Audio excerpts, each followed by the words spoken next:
Hello and welcome to Making Waves, the sailing show with me, Chris Stafford, and I'm going to be joined by Abby Ehler and Sally Barkow, who have the inside scoop of what's happening for women sailors around the world. Welcome both of you to the programme. Thank you, Chris. Good to be here.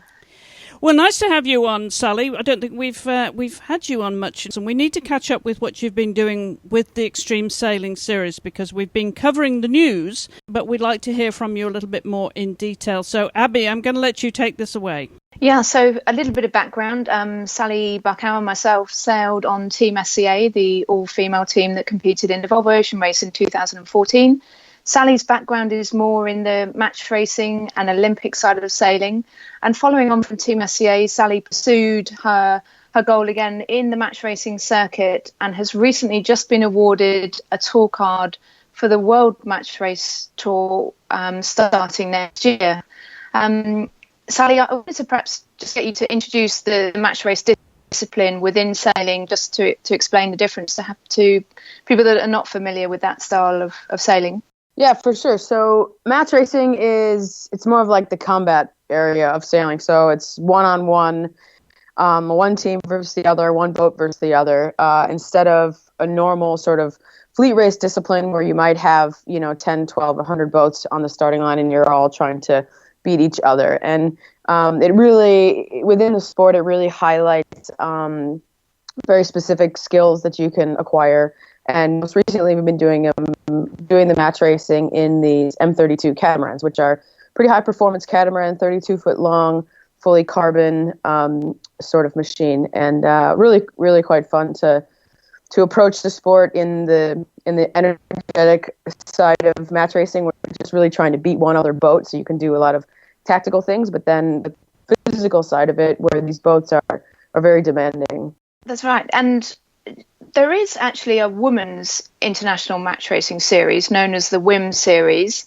That came about following match racing being in the Olympics in 2012. So is there, I realise that you're the only female team competing in the World Match Race Tour. Are you expecting to see more female teams come into that circuit? I really hope so. It's an open circuit. We happen to be we're for sure not the first women to compete in it. Since it's been allocating tour cards, I'm sort of the first female skipper to hold a tour card, but there's been a lot of other women competing in the circuit in the past. I think the two different circuits are just basically two different ways you can go about it. The women's series is obviously specifically designed for the women and has come up. It used to be actually a stronger series before the Olympics were about. And then they really basically tried to sort of streamline it, have 5 or 6 events over the year with prize money so people could do all of them instead of, it used to be a circuit of, 10, 12, 15 events, and you'd pick and choose what you wanted. But it's quite interesting, the two different things, I guess. I mean, I think the World Match Race Tour is definitely, when you race on that tour, it's a higher level of competition, and it's now being one design boats. We've seen the level even grow stronger, I would say.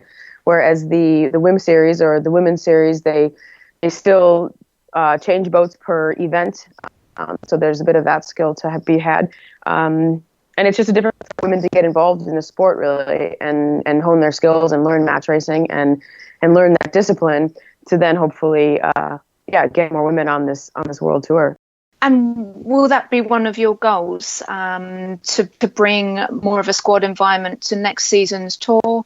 I know you got a really good knit team towards the end of the season, and you've obviously learnt a huge amount this season. And obviously moving forward, what are your plans around the team and the squad, and perhaps bringing some new talent through? Yeah, that's exactly what one of the goals will be for next season. I've been awarded this tour card, which is really great. It means that we don't have to qualify for the actual tour events. But that being said, we have to train a lot. So when we show up to those events, we're really ready to go. The kind of following on the past Olympics in Rio, there was some boats there, specifically the NACRA, that are quite similar to the boats that we're sailing now. And the high performance skiff in the 49er FX. And so we've sort of taken the opportunity to to grab some of the girls who just finished in Rio, who have, that really strong commitment to sailing, that strong competitive edge, and have just spent 4 years training themselves for one of the toughest events they can, be a part of. So quite keen to get some of them on the boat, try it out, see what it's like, and like you said, develop a squad where we might be able to change people. We know that schedules are difficult. Not everybody can commit to everything. And I think it's kind of a unique situation where we can bring in different skills, possibly for different venues, or maybe what sort of things as we're learning of what we need to, improve on as the season continues. And we're here in Palma right now doing just that. We have, I think we've had probably a total of 10 people over the last 8 days, kind of rotating in and out, and a handful of girls from the NACRA and the 49er FX, and just it's been really great having them jump in the boat. They bring the skills they have honed in from the past Olympics, and they also bring the massive commitment and the energy and the discipline. But then it's a new boat under their feet, so you see them learning something right in front of your eyes, and that for us is really great because it's a way for us to learn as well more about the boat. The boat has a lot more levels we can push it to, and so bringing in some fresh blood has been pretty positive so far. And just to talk a bit about the boat, we've talked a little bit about the M32, the catamaran, and how that has just been brought into the World Match Race Tour. You've had a season on it already, and the events with the tour, the boat is provided, and so it's basically you turn up, do the event on the provided boats. But how important is it going to be to get the time in these boats, and what are your thoughts around that? How are you planning to attack that? Yeah, it is a difficult thing, and if we weren't handed this, this gift of the tour card and able to enter these events, we would be training for these qualifying events and then have that racing experience, and then trying to qualify for the events. So the guaranteed spot, we essentially have more time training in the boats. So right now we're basically trying to get as much time on the water as we can in these boats. Like I was talking about before, the level is increasing quite rapidly because they're a pretty new boat to the discipline. And just a year ago, pretty much everybody involved in it had the question in their mind, like, can we actually match race these boats? Can we maneuver them as aggressively as a normal single hull boat? And that's totally been proven to be true. And you can really maneuver these boats well and match race them really well. But one thing we really have to focus on now is getting a lot of time in the boat. Really hard to do when you don't own your own boat. Like you said, boats are provided. So we're doing a lot of fundraising, and I'm trying to get sponsorship and things like that to acquire a boat. If not, there are boats out there that you can charter. But we'll spend a significant amount of time, hopefully in the next 3 months, and then also as the season continues, to just make sure that we are putting the hours in, and really working hard. I mean, there's a lot of fitness levels you can gain in the gym, and then jump in these boats and put it into action. So that's also a big part of it for us. And what about being the skipper of these boats? Is it? It's not too big a team, but it's obviously there's a lot going on. It's high pressure sailing. What do you think you learned about your role as a leader, as a skipper this season? And how important is it to communicate with your team, manage your team? Can you sort of describe what it's like being on board one of these boats? Yeah, I mean, these boats are. They can be a handful, when the wind is up and you have to, essentially responsible for everybody in front of you, but you're also trying to get this boat around the racetrack as fast and efficiently as possible. So we try to stick to a routine, as most athletes do in the high pressure situation. There's a lot of communication on board and timing of maneuvers and things like that you have your good days and your bad days, but we really try to keep that as consistent as possible. I don't know. I mean, I think sort of managing this team is it's almost a great situation because you're surrounded by people who are just as motivated as you to go and race this boat really, really well. And that part of it is easy. You're never trying to, get people to be fired up to get on the boat. It's all about trying to organize it and, put the energy in at the right moment. And I think one thing we learned from last season was that we spent a lot of time before the events, like essentially pre-season, doing some training and maybe in some conditions that weren't pushing us as hard as we thought in the end. And this year, one of the goals will be to make sure that we're training in, you can't always control the weather, but you can control where you go and train. And essentially what we learn in big waves is very difficult. And if you can do that, it will become easier. So I think the season this year is a bit more spread out than last year. So last year it was starting and ending in July. Now we're starting in March, and we won't end until November. So a bit more time to sort of pace ourselves. I think will prove to be really good. So Sally, looking ahead to next season, the first event kicks off in February in Perth, which is a windy venue.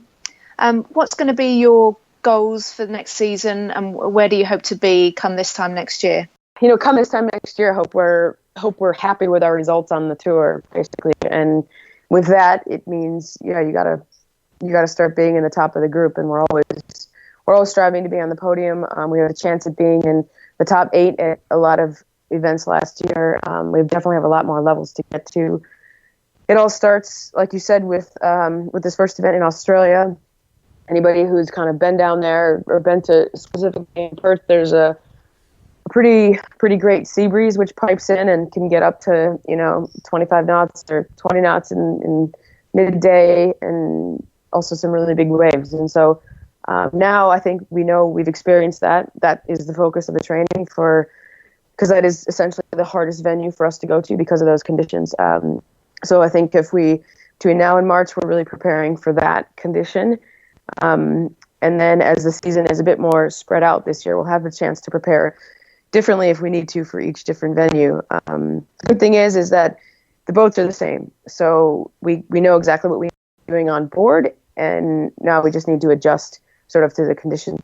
And I think it's going to be good. I think half the battle of sailing is figuring out what you need to prepare for and what the conditions are going to hold and how that boat is reacting to that. And we learned, Abby, you'll remember how many great lessons we learned in Australia last year. And those lessons we took through all the way through last season and never made those mistakes again. And so we're starting from, a point much further ahead than we were last year. And I can only hope that we're, even 10 times further down the road in a year's time. It sounds good, and I'm sure we'll all be following you with bated breath. I guess we should look at the beyond the tour and to see what else is going on with women in sailing in general. A little bit with the Magenta Project, what we've been up to. Sally, maybe you'd like to, from your side, have you got any updates on the latest news?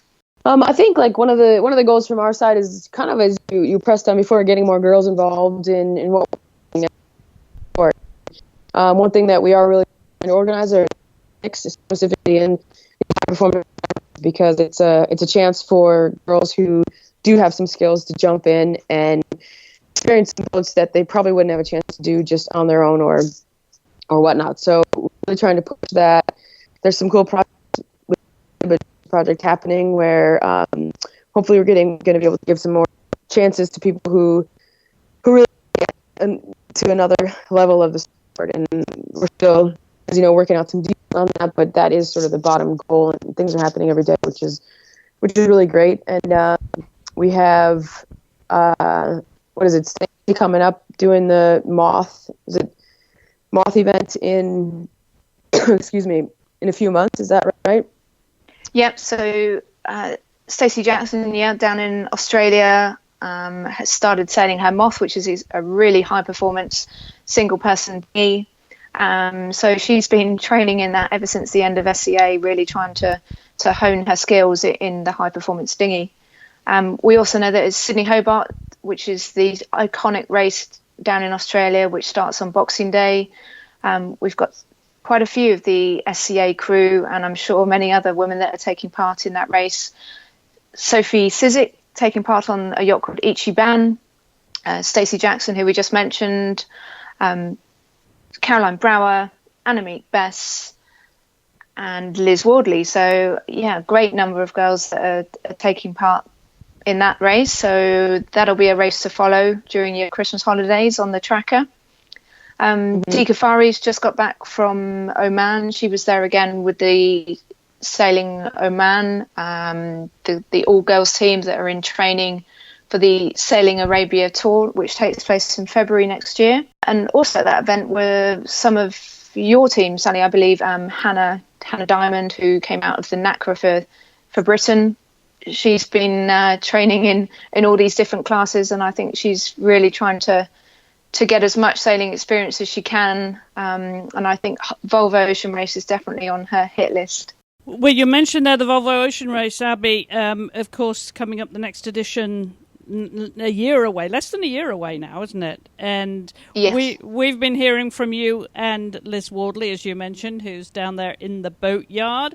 And she recently sent us, and it's on the front page of the website, a clip of her boatyard training. Now, she's doing some boxing sparring, but she also says she's getting into kickboxing, which she loves. So you guys have to tell us now what you're up to with your training, because I know physical training and physical fitness is crucial to a sailor's career. They've got to be really, really, really fit. We know how fit you got for the Volvo Ocean Race. So give us a sense of what you guys are both doing in terms of fitness training over the holidays then leading into next year. Well, I think, as you said, any high-performance sailing demands a high level of fitness, whether it's your agility, your strength, and your ability to perform when you're extremely tired. So I think fitness is really has not been taken seriously enough in sailing, and it's one of those things that you do need to treat on a, you need to be doing it day in, day out, getting as fit as you can, staying fit and healthy. Me personally, with my work being more shoreside, I'm sort of less and less sailing, so my fitness is kind of reflecting what I'm doing. Sally, you probably got better plans with the tour coming up. Oh yeah, good plans. No, I mean, we all go through our phases of enjoying being in the gym and not enjoying being in the gym. And for me, definitely in a phase of doing outside activities. So I recently moved to Park City, Utah, and as we know, it's ski season. So when I'm there, I'm on the mountain skiing or hiking or running the trails, which is proving to be pretty cool, because living at 6,000 feet and doing all that activity every day and having fun with it is, you come down to sea level and you're kind of loving life for a while. So it's been a really neat part of my last couple months. And when you're up in the mountains, like, life is just fun, and there's just a lot of fun people around, and you're always doing some activity. So I think that's really been my focus. Been outside, doing some ski coaching, some hard skiing, and some trail running and things like that. And I think that's really sort of changed my dynamic. SEA, we were really about building muscle and being in the gym and lifting weights and things like that. And I think your body my body can only handle that for so long before it starts to just sort of seize up or get too tired or not actually muscle and kind of stagnate. So I'm on the other kickstart part of fitness right now, but it's been really fun. Well, we'll have to get you on the skiing show then, Sally. I hadn't realised you were seriously into skiing. We'll have to get you with Jess Kelly, who's over there in Park City, Utah. There's some cross-pollination amongst our women in sport here. Well, it's great to catch. Yeah, it's great to catch up with you, and I really appreciate you taking the time to do this and let us know what's happening in the world of women's sailing, literally around the world. I hope it obviously goes well in the new year, and you have a wonderful holiday season for the pair of you. Maybe some time out of the gym while you enjoy the holidays. And Abby, we'll touch base in the new year, and we'll have more news of what's happening in women's sailing. Indeed. Thank you, Chris, for having us. And as well as other sailing news, don't forget to check out all the other global women's sports coverage here at wispsports.com, and follow us on social media at Wisp Sports. Until the next time, thank you for listening.